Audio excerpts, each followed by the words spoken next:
Pukul 15 lebih 16 atau 15 lebih 16 WIB, KPU Kediri telah berhasil menetapkan daftar pemilih sementara pada pemilihan Bupati dan Wakil Bupati Kediri tahun 2020 bertempat di Gedung Babrawanta Bahari, dihadiri oleh 16 partai politik, Bawaslu Kabupaten Kediri, instansi terkait, Kesbang Polinmas, Dispenduk Capil, sekaligus PPK Divisi Data Kabupaten Kediri. Alhamdulillah telah menetapkan daftar pemilih sementara dengan jumlah sebagai berikut: jumlah kecamatan 26, jumlah desa kelurahan 344, jumlah TPS 3.311, jumlah pemilih laki-laki 619.425,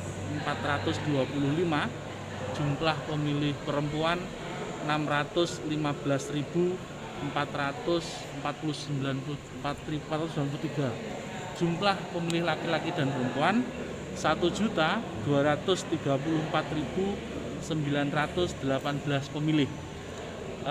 Selanjutnya daftar pemilih nanti akan segera kita umumkan untuk mendapatkan tanggapan dari masyarakat untuk update-nya agar lebih mutakhir. Demikian. Ada koreksi dari Bawaslu terkait 5 kecamatan yang dicurigai bermasalah gimana? Bawaslu tadi memberikan masukan terkait 5 kecamatan yang perpindahan pemilihnya relatif lebih tinggi. Betul, kita itu juga hasil koordinasi dengan Bawaslu. Ada 5 kecamatan, Adiluwih, Tarokan, Kandangan, Banyakan, dan Pare. Karena jumlah TPS-nya besar-besar di sana, ada satu desa jumlah TPS-nya besar, sehingga perpindahan pemilih tersebut agak tinggi. Hal ini semata-mata tugas KPU untuk mendekatkan pemilih ke TPS lebih dekat, memudahkan akses pemilih kepada TPS. Seperti itu. Buat akhirnya di tingkat kabupaten tetapkan menjadi TPS. Nah, tentunya sudah banyak dinamika, saran perbaikan sudah banyak diberikan oleh jajaran kita di tingkat kecamatan terkait temuan-temuan prosedur pelaksanaannya maupun kualitas datanya. Dan juga pada pelaksanaan akhir coklit yang sempat kita rilis ke teman-teman media itu ada temuan 800-an rumah yang disinyalir ini belum dicoklit karena tidak ada stiker coklit. Yang itu sudah dilakukan saran perbaikan dan bahkan ada 3 kecamatan yang harus melakukan proses penanganan karena di situ ada misalkan di tanggal 14 yang sudah selesai coklit harusnya, tapi ternyata juga di situ masih ada coklit dan ada proses lain yang itu akhirnya sampai penanganan. Dan juga sampai hari ini pleno DPS ini sebenarnya kenapa Bawaslu tidak bisa terlalu jauh ngomong daftar pemilih terkait BNIM-nya, karena terus terang untuk pilkada kali ini agak berbeda.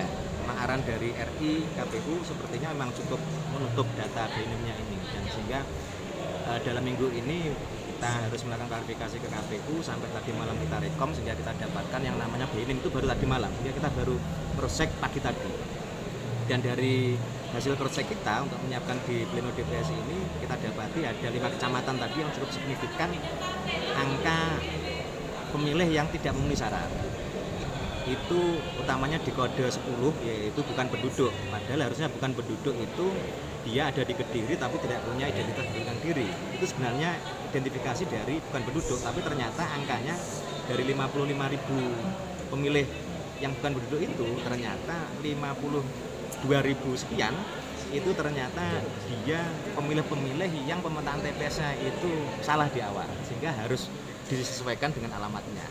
Contoh misalkan yang harusnya dia berada di TPS 1, bahkan dia sampai ada yang kedata di TPS 5, TPS 6, ini terlalu jauh. Dan itu berdampak nanti terkait dengan partisipasi. Kalau terlalu jauh ini kan jadi malas kan begitu.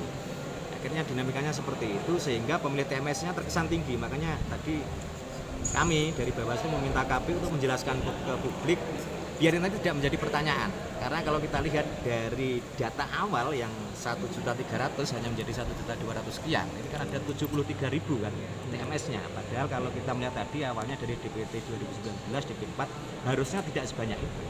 Tapi ternyata menyimpan data TMS yang sebenarnya bukan TMS, karena hanya salah TPS pemetaannya. Katakanlah TPS 3, harusnya TPS 4 kan dia di TMS kan di TPS 3 dan menjadi pemilih baru di TPS 4 kan begitu kan. Kan tadi yang dijelaskan KPU seperti itu. Masuk akal nggak Pak? Pergeseran dari pemilih ini ke TPS 1 yang temuan 5 kecamatan tadi. Jadi ini sebenarnya proses di bawah sudah berjalan. Harusnya awal sebenarnya kita sudah menanyakan KPU. Harusnya kalau kasusnya terkait dengan dia pemetaannya tadi dari KPU sudah menjelaskan bahwa ini pemetaannya dikarenakan teman-teman di tingkat PPS yang salah memetakan, tidak sesuai dengan alamatnya kan begitu. Ya sebenarnya sudah terjadi. Tapi karena memang tidak ada ruang untuk atau katakanlah data untuk memberi nama yang salah TPS ini, makanya dia diikutkan dengan data yang bukan penduduk. Padahal yang bukan penduduk itu kan dia tidak punya identitas penduduk, kan itu dikatakan bukan penduduk. Jadi itu ya. Jadi ada berapa kecamatan Pak yang paling semua kecamatan ada, cuma paling signifikan di 5 kecamatan tadi.